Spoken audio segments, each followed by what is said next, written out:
Hey guys, trying out something different on the channel today.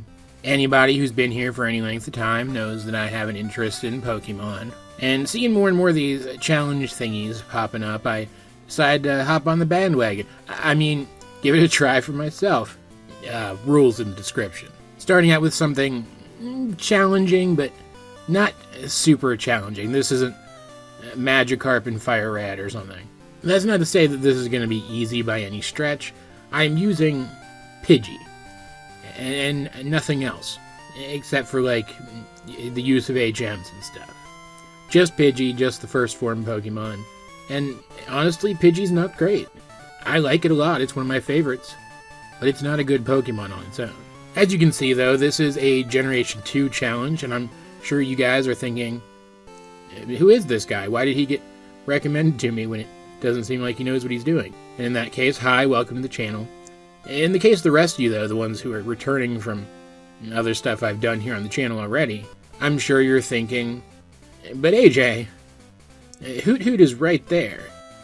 And it's the early route bird for this game. Why are you using the early route bird from the first games in the second games? And that's because back when I played through Gold version, which is my first game ever, I used a Pidgey because I hadn't gotten a chance to play through a Gen 1 game entirely on my own yet, and so I wanted to use Pokemon that I'd been exposed to in the anime. I talk about this a little bit in my Let's Play of Pokemon Heart Gold, which you can find here on the channel. I think it's pretty good, you should check it out. But my choice to use Pidgey and Rattata early in the game stemmed from that. So entirely for nostalgic reasons, I've decided to use Pidgey here in this challenge today.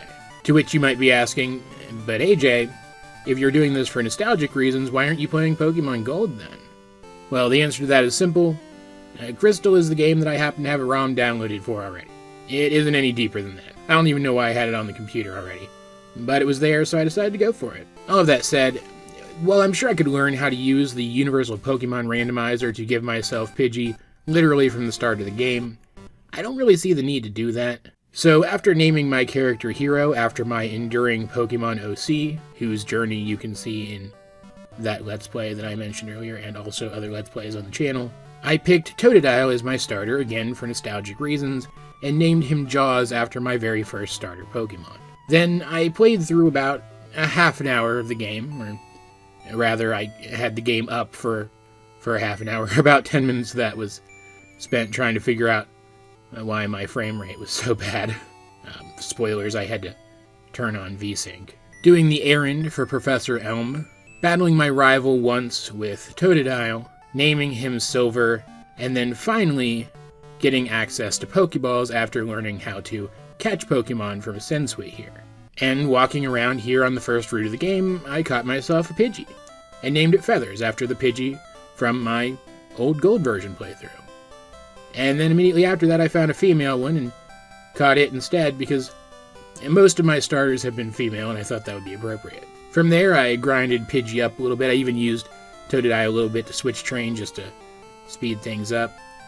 I know that's not really in the spirit of the challenge, but it's not like I couldn't have gotten that XP without doing it. I was just trying to save myself a little bit of time. But then once I was legitimately strong enough to battle the trainers on the route north of Cherry Grove City, I stopped using Totodile completely, buying a bunch of potions to keep myself healthy as I moved north and battled against the likes of Youngster Joey, whose phone number I of course got, because Youngster Joey is by far the most powerful character in this game. Repeatedly battling against him is going to be a great source of training going forward.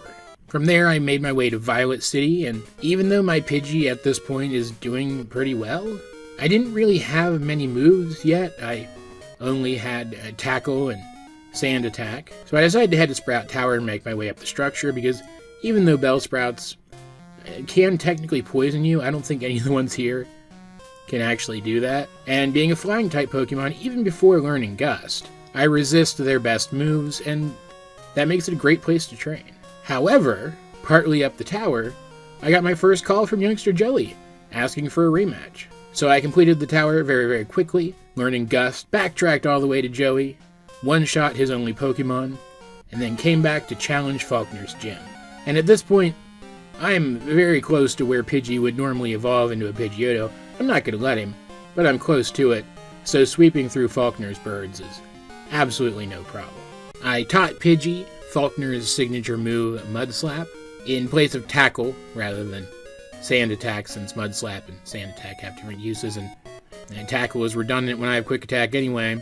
And then I moved on. Of course, immediately after leaving the gym, we get a call from Professor Elm to go pick up the Togepi egg from his aide at the Pokemon Center, which we do. And then I get lost for a second, and then I head towards the next town. And while we're heading that way, battling against every single trainer that I can possibly find, let's talk a little bit about Pidgey. As you can see, I have Pidgey's stat ranges and level up moveset on the screen here. And looking at them, I'm sure you can tell Pidgey's not great. Like, Pidgeotto is fine for the mid-game, and Pidgeot is a fairly well-balanced Pokemon for an in-game playthrough in general. But Pidgey's clearly not meant to be the headliner of any team. He's clearly here to fill out rosters. His stats are just not good. And his level-up moveset, while at least being better than Gen 1, where Gust was a normal-type move and therefore didn't cover grass types, isn't very inspiring. He's also pretty frail and is especially susceptible against rock types, which is why I'm so excited to get Mud Slap. Not only is it a move that lowers the accuracy of the already pretty inaccurate rock type moves in this game, but it's super effective against rock types, giving me at least some way to fight against them. But even looking at his TM move list, it's not awful, but there's not a lot here. There's not a lot of coverage. There's Steel Wing and Thief, and of course, like, just generally useful stuff like Toxic and Rest and Hidden Power and Protect and Detect. Things that have uses, but he doesn't really cover much of anything. Electric types are going to be a problem, and Ice types are going to be a problem, but Rock types, more than anything, are going to be a real issue in this run, because if they're anywhere close to Pidgey's level, he's hardly going to be doing any damage to them, since they're going to resist basically every move he can learn, and he's going to take extra damage from any rock-type move they use. In fact, we can see that very, very soon as we're through Union Cave, battling against my friend Anthony here. There are a couple of trainers in the cave itself who have some Geodudes, but they're all low level, they're not a problem. Anthony here, though, his Geodude is on par with Pidgey's level at this point.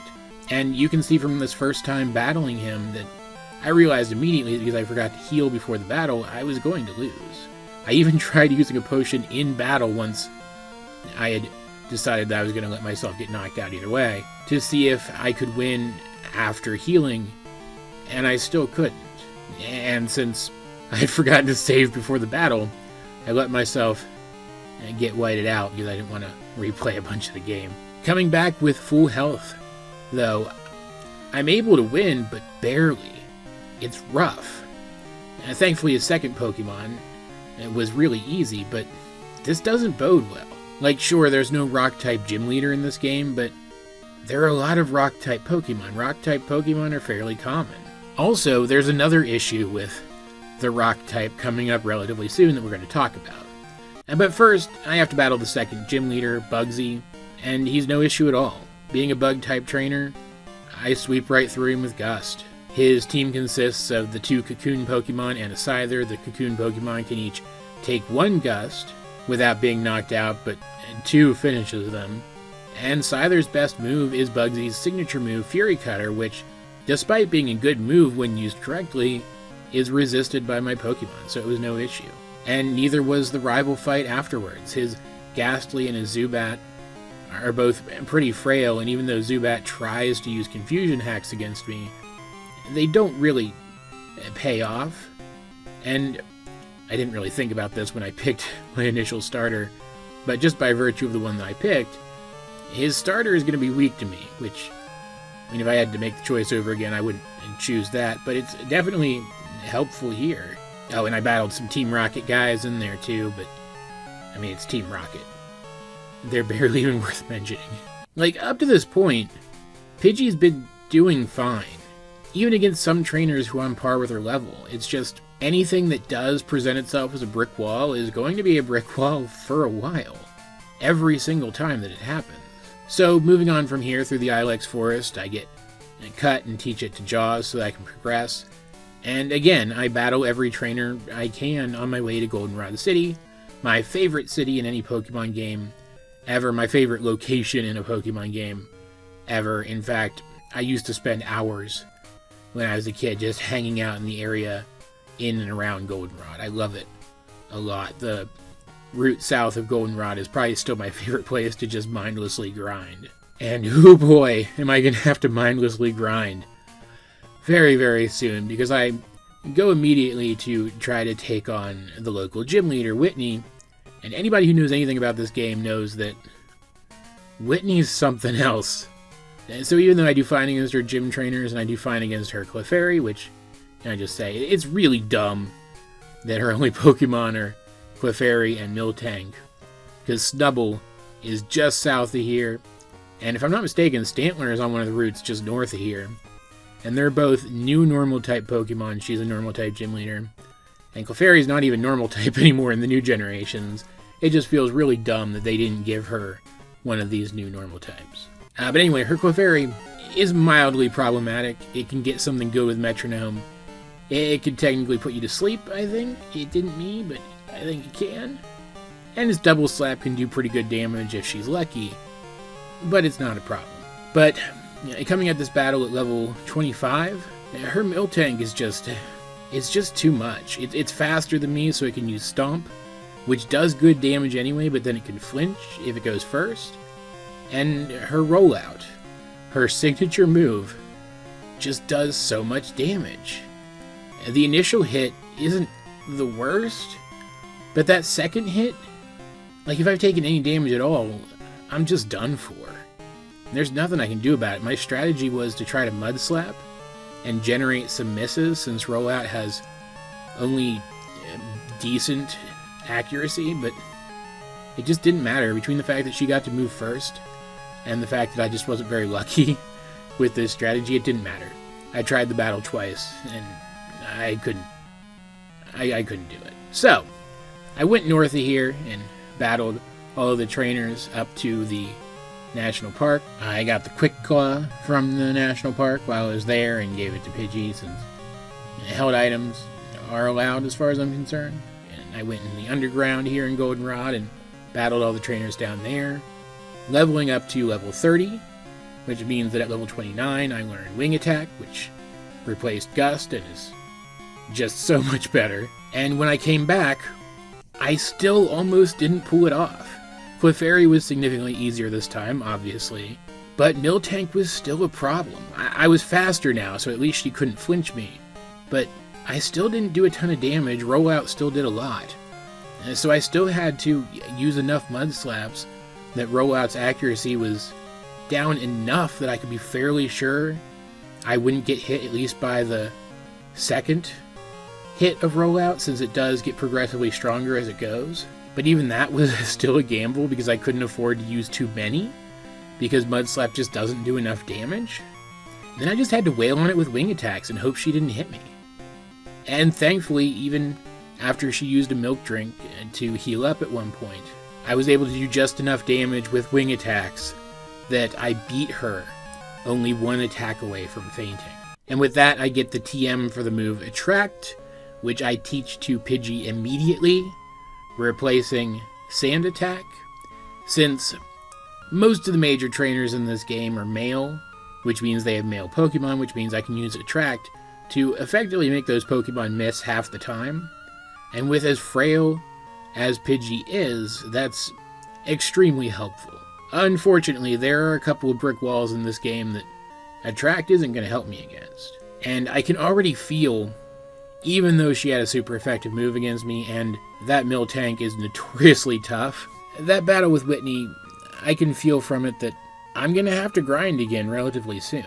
Oh, and while all this is going on, I also stopped by the daycare center to pick up the odd egg, mostly so that I could tell you guys about the odd egg, because even though I've played Crystal before, I didn't know that you could get an odd egg from these guys in this game, which hatches into one of a few baby Pokemon. So, guess in the comments which one it's going to turn out to be, I guess. That sounds like fun. Also, my Togepi egg hatched. I can't use it for anything. I don't think it even learns any HMs except maybe Fly once it evolves. But I'm going to keep it with me anyway. I think that'll be fun. But nonetheless, I can at least move on from this point, again. And at the end of the day, that's what really matters. Heading north again, and still planning to battle every trainer that I see on the way, I eventually come to the Pseudo-Widow blocking the road, getting permission from Floria here to use the squirt bottle, which I then have to backtrack to get, but it lets me battle Pseudo-Widow and test out Attract against a Rock-type Pokemon that can do serious damage to me. And it works pretty well. That combined with Mud Slap is probably going to be my go-to strategy for getting by Rock-types for a large chunk of the game. In fact, Attract plus Mud Slap is probably going to be my main strategy for getting past a lot of stuff in this game in general. Especially Pokemon that use status afflictions and various forms of trickery to take you down rather than brute force. Like some upcoming gym Pokemon, for example. It's just a really solid combination, assuming that Mud Slap can actually hit your target, and that the target is susceptible to Attract. So obviously there's some big holes in it as far as strategies go, but it works well enough for what I have planned. This path takes me to Ecruteak City, where I use some of the money I've been accumulating to buy super potions now to keep myself healthy outside of battle without having to keep backtracking to the Pokemon Center. Then I head to the local dance studio to get even more experience against even more trainers. There's the 5 Kimono girls in here, and I need to battle them at some point anyway, because defeating all 5 of them gives me Surf, which, even though I can't use it in battle, I'm still going to need it for the rest of the game.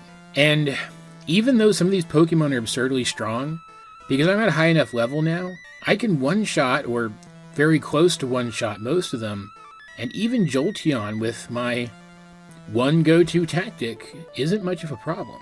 I get Surf, teach it to Jaws, and then move on to the Burn Tower for a battle with my rival, which in Gold and Silver is optional, but here in Crystal is actually part of the story, as there's a whole little cutscene here where you awaken the legendary dogs, and Suicune shows interest in you. This whole plot point was actually transferred over to Heart Gold and Soul Silver.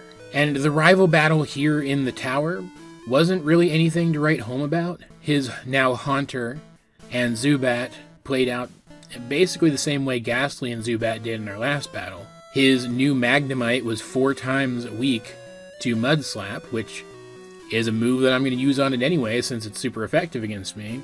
And again, kind of disappointingly still, I'm super effective against his Bayleaf, so I mean, yeah.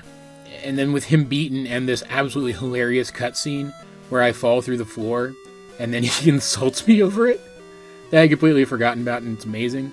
After that's over, I talk to this Ucene guy, and suddenly Morty's back in his gym, so I can go battle him too.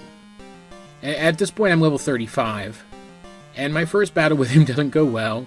His Ghastly goes down with 1 hit, but his first Haunter, even though, if I'm not mistaken, it can't actually hit me with damaging moves because it only knows ghost moves and I'm normal type, it can still curse me and put me to sleep. And that's what it does, and that sucks.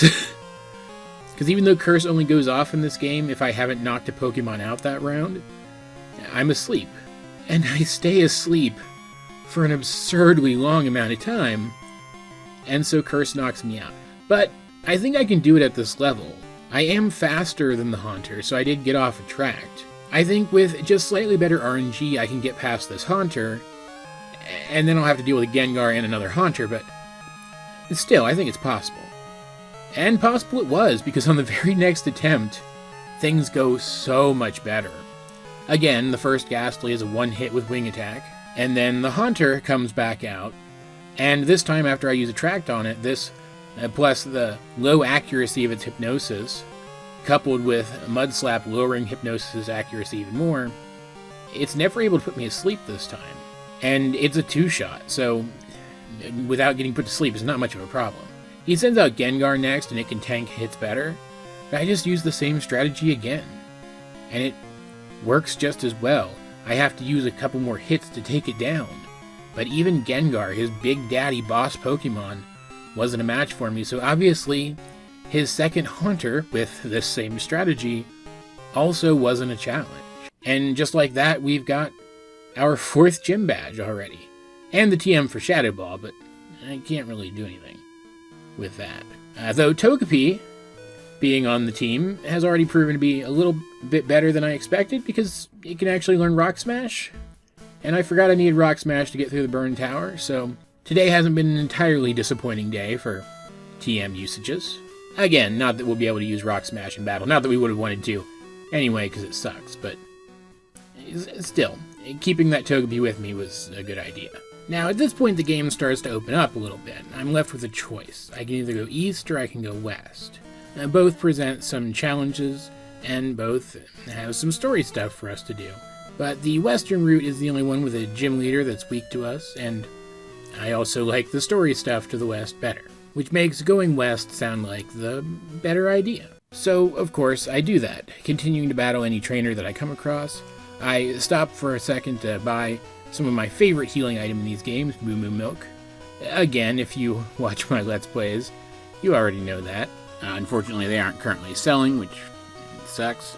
And then eventually we come to Olivine City, another one of my favorite locations in the Pokemon games, where my rival confronts me again, not for a battle this time, but just to tell me he doesn't even like me, Baka, before storming off, leaving me to head to the local McDonald's to get strength, and then backtrack a bit to catch Eradicate to teach strength. I name it Gnaw after another of my old gold version Pokemon. And then I scale the lighthouse to get the Cianwood City pharmacy quest from Jasmine. The trip to Cianwood City is absolutely uneventful. I surf a while, battle some trainers, but not all of them on the route this time, just because I don't feel like surfing around and looking for them. That sounds really boring. And then I'm there, and I pick up the secret potion. And then something weird happens that doesn't really matter for the purposes of this challenge, but I didn't know it was a thing that could happen, so I want to point it out here real quick. I went up north of the town to the little wastelandy area along the cliff face to trigger the next Suicune sighting, just because why not? And also because after that happens, Ucine comes out to battle you. And I thought, hey, experience points, his Pokemon are pretty good. And then he wiped me out with his Electrode. And I'm like, okay, I got some experience from his first Pokemon, so I'll let him wipe me out, and then I'll come back and battle him again, so I can get even more experience from him. But when I came back, he wasn't here. I assumed he would be, but he just buggers off. It was really weird. But it didn't really matter. The next gym wasn't a threat for me anyway. I blew right through it. Both of... What's this gym leader's name? It's not in my notes. Chuck? Is it Chuck? Well, either way, both of his Pokemon went down very quickly to a couple of wing attacks, and by beating him, I impressed his wife, who I guess just stands around outside his gym 24/7, and she gave me the HM for Fly, which I immediately taught to Pidgey in place of Wing Attack, giving her a massive upgrade. Also because I had just unlocked the ability to use Fly outside of battle by beating what's-his-name, I flew back to Olivine, gave Jasmine the secret potion, and then battled her. And I expected this to be a major issue. It really wasn't, though, which is kind of weird. Now, one interesting thing about Jasmine that actually benefits me is that her ace, Steelix, Rusty, is a male Pokemon, even though she's a female trainer, so I can use my Attract strategy on him. But her first two Pokemon are Magnemites, and they're high enough level Magnemites that unless I grind for a while, and I've decided at this point that I'm going to try to do that as little as possible. I'm going to not skimp on the trainer battles, but I'm going to try to avoid actual grinding unless I have to do it. But unless I grind my level up a bit more, I'm not strong enough to take them out with one hit. And I can't survive a hit from both of them. And because they're genderless Pokemon, I can't use Attract on them either. So what I have to have happen here is I have to get either pretty lucky with accuracy drops from Mudslap, or I have to crit one or both of them with Mudslap to get a one-hit knockout in order to even reach Rusty. That's some pretty insane luck, so I was expecting to be here for a while, but thankfully, after only 4 tries, I make it in red health. And I just assume this is over, even though Rusty's only really decent moves are pretty inaccurate. I don't think I'm going to be able to make it. But I decided to go ahead with it rather than resetting, because I figure, this thing is probably going to knock me out with 2 hits even at full health anyway. So what's 1 hit versus 2 hits when I'm trying a strategy that will cause it to miss? So I go for it. I hit Attract, And then I start setting up mud slabs. I set up 6 of them total. And then I start using fly, because the way I figure it, if it's going to miss roughly half the time thanks to attract, and I'm in the air half the time, then most of the times that it breaks through attract, I'm going to be in the air anyway. And that gives me a much better chance of his attacks missing from the accuracy drops when I'm not. Just statistically speaking, is my best option. One of the reasons I'm really glad that I got Fly immediately before this battle. And miraculously, on that 4th try, that first time that I got to Rusty, after whittling him down with every single one of my flies, all 7 of my remaining mud slabs, and a couple of quick attacks, even after Jasmine used a hyper potion to fully heal him at one point, I whittle him down and win. It felt really good, because the battle took forever, and having to replay that battle multiple times would have been very frustrating. From there I fly back to Ecruteak, and I go east this time, making my way to Mahogany Town and then north to the Lake of Rage, where I catch the red Gyarados, because there's enough water HMs in this game, it's useful to have 2 water types. And also, come on, it's the red Gyarados. It's iconic. And then I met up with Lance, who asked me to help him take down the nefarious fiends who have been forcing Magikarps to evolve into Gyaradoses, even though that's really stinking rad.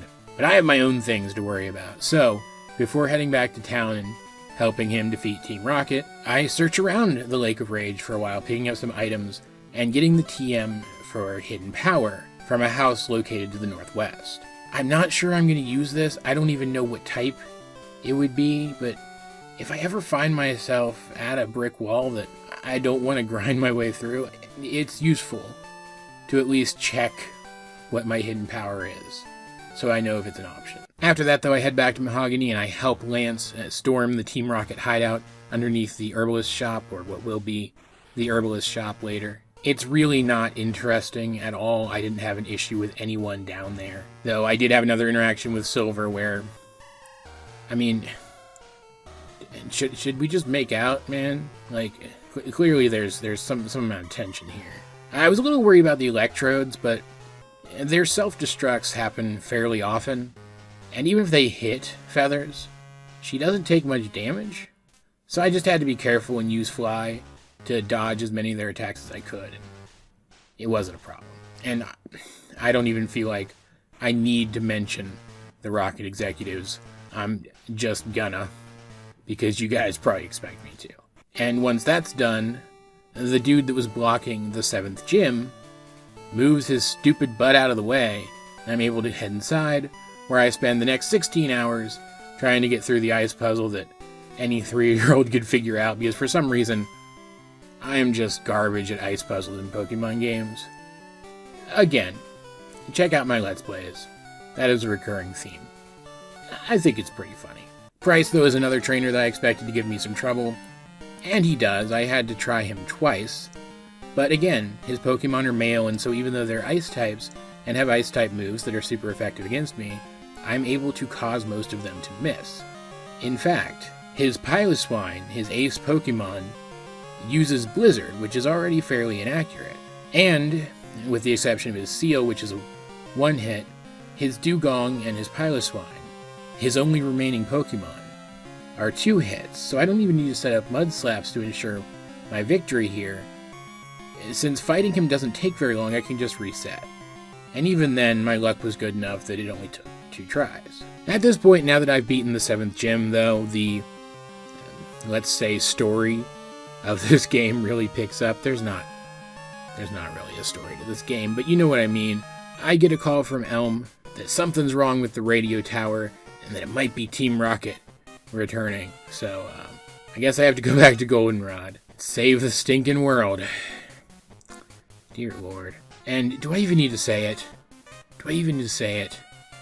Nothing in here is an issue. We've got another rival fight.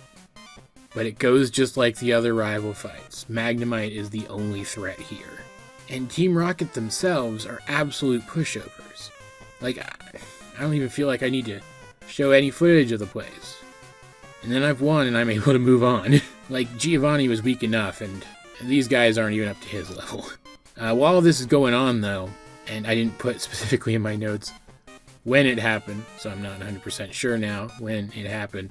But the odd egg hatched. So here's your last chance to guess down in the comments what we got. For reference, here's that list of our possibilities. Again, there's actually a 1 in 16 chance, roughly, of this thing being shiny. So if you think it might be a shiny, please include that in your guess. Alright, everybody done? It's a shiny Elekid! Like, I can't use it for anything, but how cool is that? And I didn't even know this thing existed before I started researching this challenge. How crazy is that?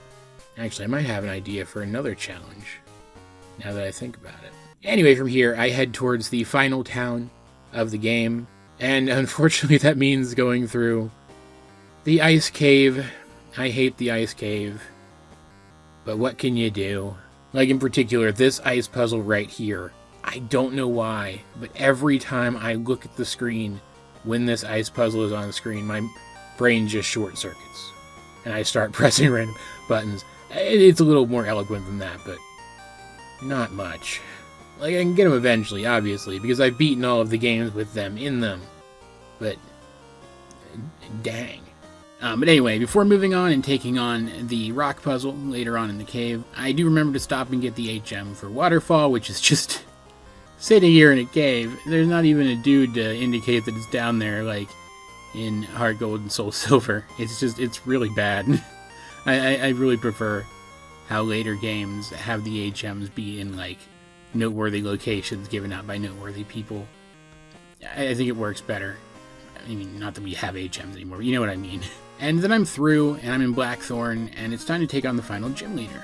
And this is Claire, the Dragon Master, or the Aspiring Dragon Master, or something along those lines.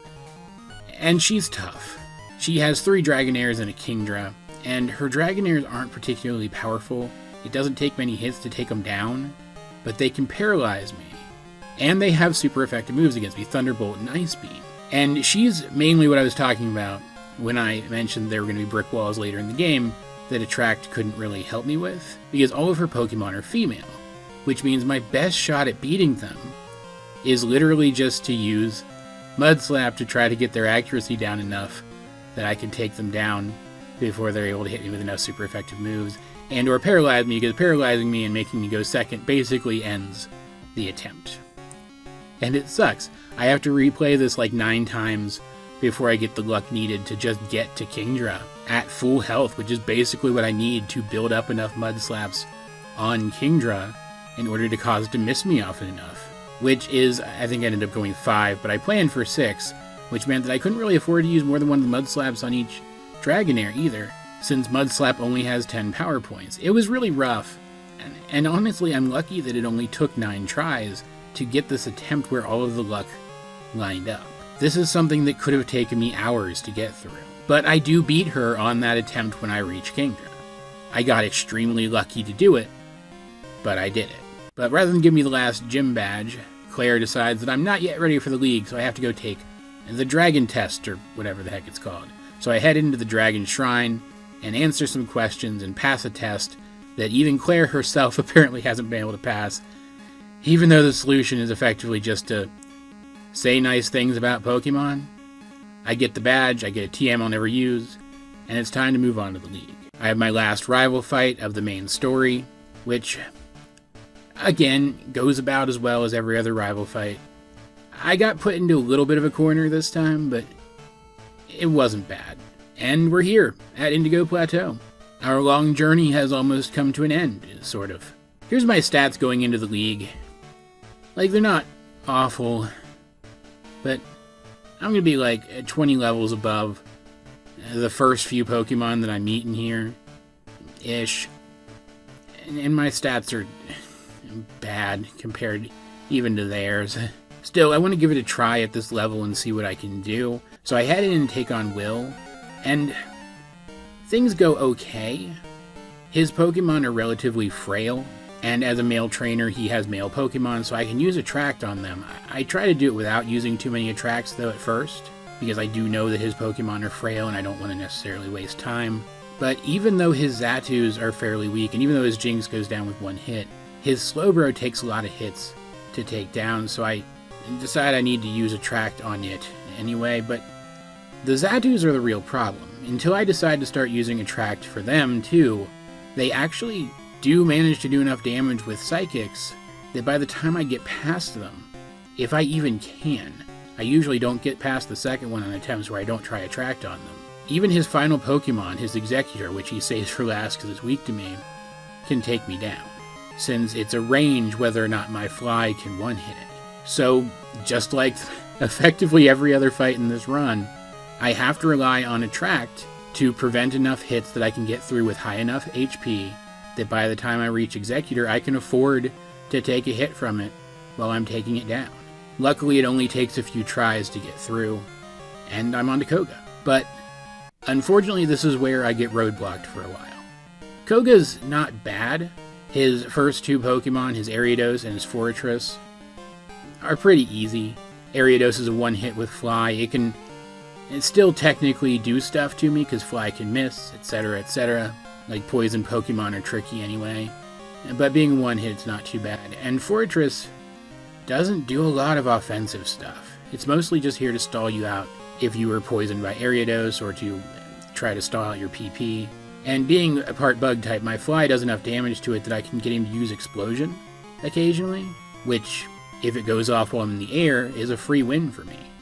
But then his Muck comes up next, and it's extremely challenging. It's bulky enough that my hits don't do a lot, so even if I do use my Attract strategy, and even if I do lower its accuracy with Mud Slap, it has minimized, so it's using accuracy hacks too, which makes it particularly difficult to take down before I get bad Attract RNG, and it takes me down, or weakens me enough for his next Pokemon, Crobat, who outspeeds me and does really good damage.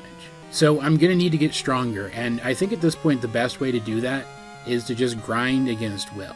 So that's what I'm going to do. I'll come back once I feel like I've gotten strong enough that it'll matter. I finally properly reattempt Koga at level 75, and while my stats do look better than they did before, I'm not sure it's going to be enough yet. I still want to give it a shot, though, because again, these guys are fairly low level. And I also did more than just train. I also went and got the TM for Return, which manages to one-shot the Ariados. Return's an absolutely spectacular move.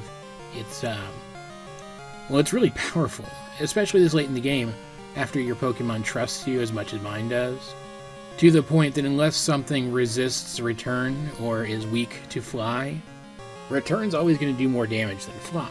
It's a stab move with a really high base power. And so between Attracts, Returns, Mud Slaps, and some bad move choices on Forretress, I managed to knock it out too relatively easily, and I move on to Muck for the first time with these new stats and moveset. This is still my first reattempt. I decided to go for an Attract just to be on the safe side, because I do expect this thing to be relatively tanky still, but Return still does really good damage. I cannot stress how good a move this is.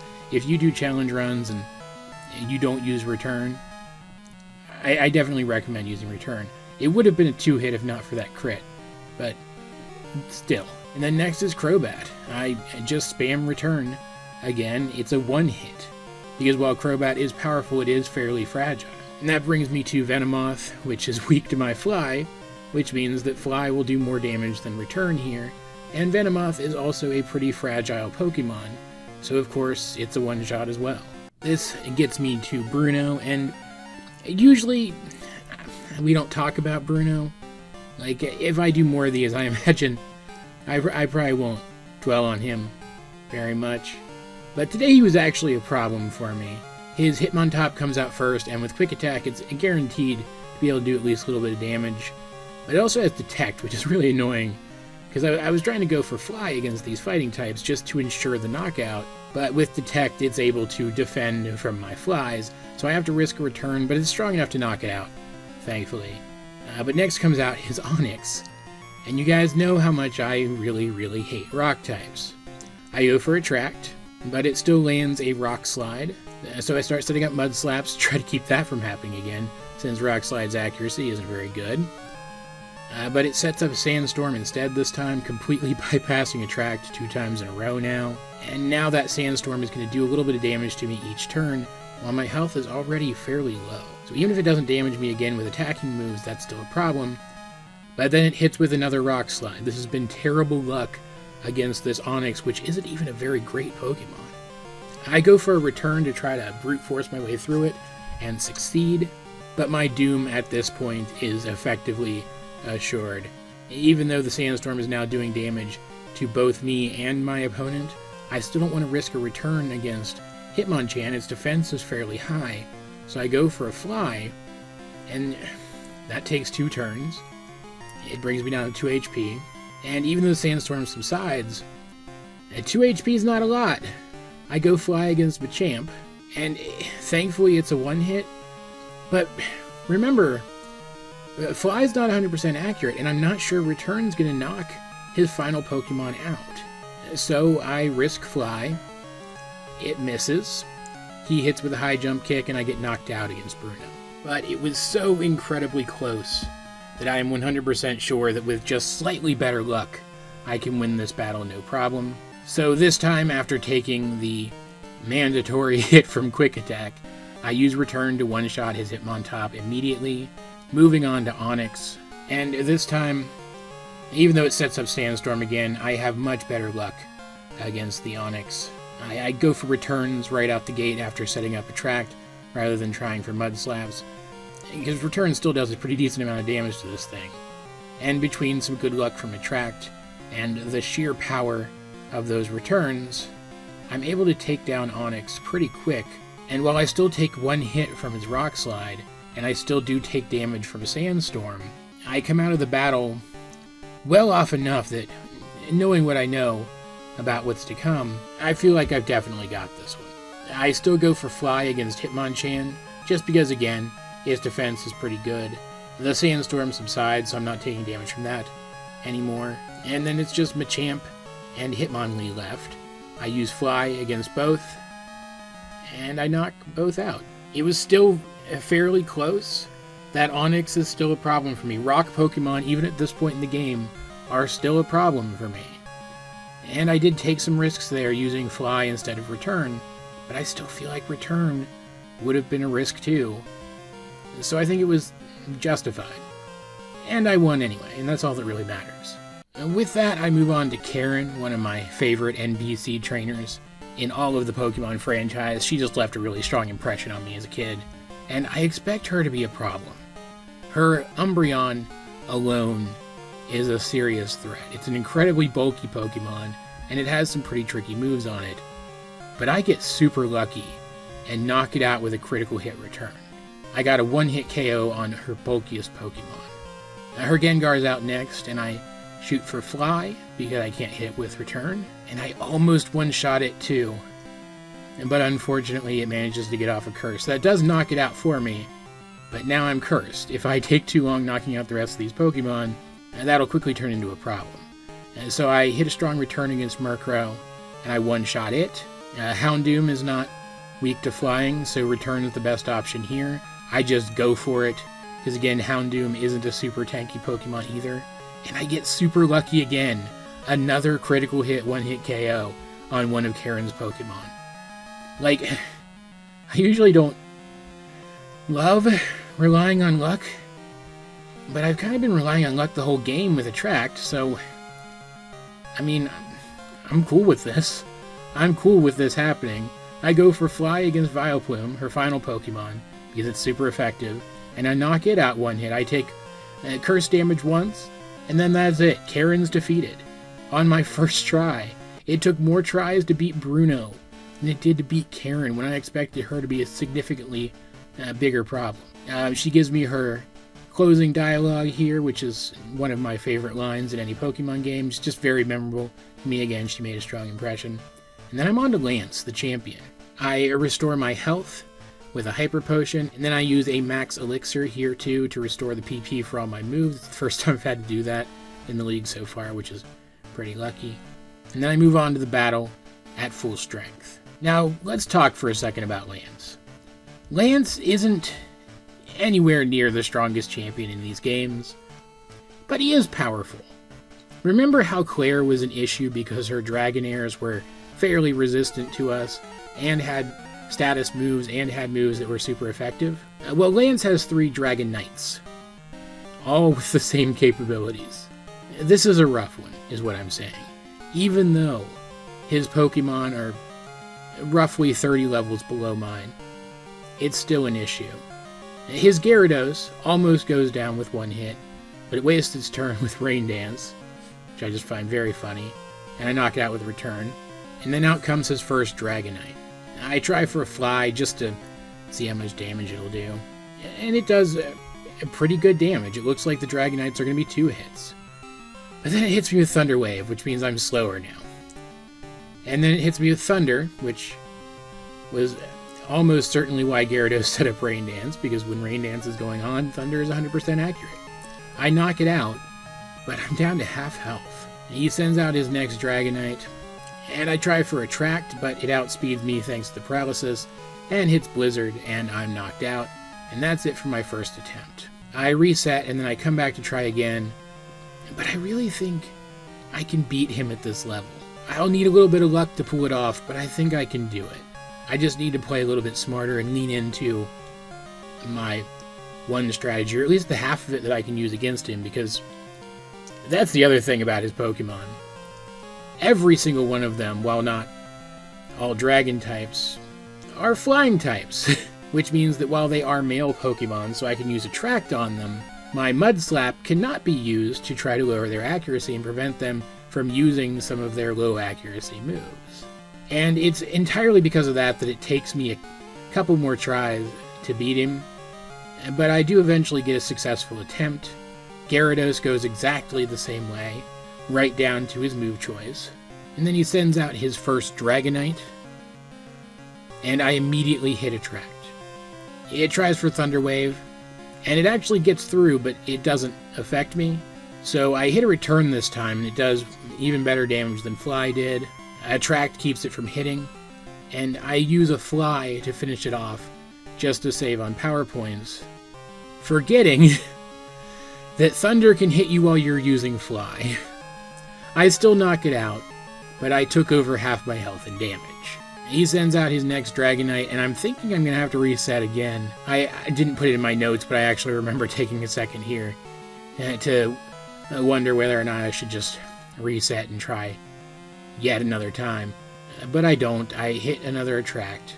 Attract prevents it from attacking twice in a row, giving me enough turns to hit 2 returns and finish it off as well.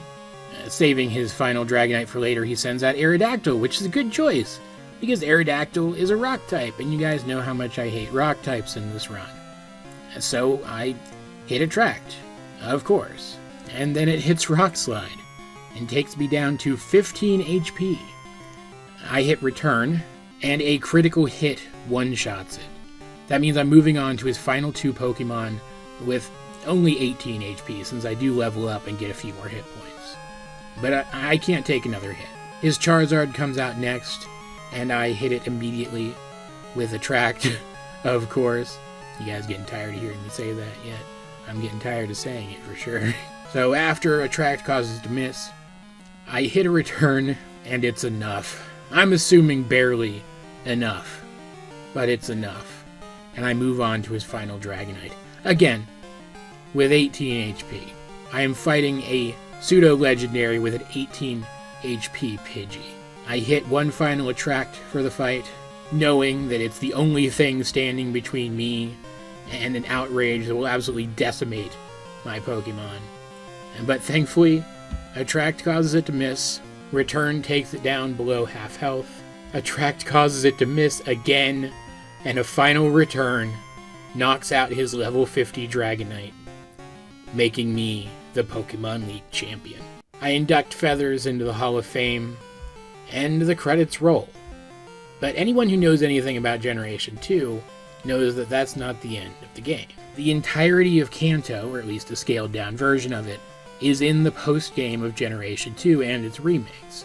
And as is tradition for these styles of challenges, I do intend to make an attempt to defeat Red. I consider this a successful challenge, because I'm in the Hall of Fame and the credits roll. But I still want to make the attempt. I'd be lying if I said Kanto was challenging. The Kanto gym leaders, well, it's fun that they're in the game, and I do enjoy playing through the Kanto portion of the Generation 2 games. They aren't strong. They're weaker than the Elite Four. I do kind of half expect Brock and Blue to be a little bit challenging. And they are. Brock in particular gave me a lot of trouble. He had me on the back foot for most of the fight, to the point that by the time his final Pokemon, a Kabutops, comes along, I'm pondering whether or not I should just reset. But I decide to go for it, and I defeat it on very low health. And Blue, while he's tough, the only Pokemon that really stand a chance against me are his Rhydon and his Arcanine, and they do a significant amount of damage, but I was never going to lose to it. I would have had to get extremely bad luck to lose to him. And if anything, this run has been little more than good luck. So with that, I've gotten the 16th gym badge that's available in this game. I go to Professor Oak and get his permission to go and train at Mount Silver, which means now I can get to Red. Here's my stats the first time I reach him. This is not going to be enough to beat him, I already know that. But I want to try at this level before I do any grinding. I'm expecting problems from his Pikachu if it gets the chance to attack me, his Espeon, and his Snorlax more than anything else.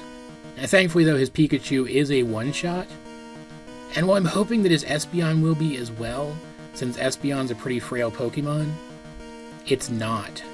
And its Psychic does a lot of damage. Couple that with the fact that his Blastoise comes out first, before Espeon. In fact, it seems like he has a set order that his Pokemon come out in. I didn't remember that before I fought him here. And it's a 3-shot, unless I get really lucky and get a crit.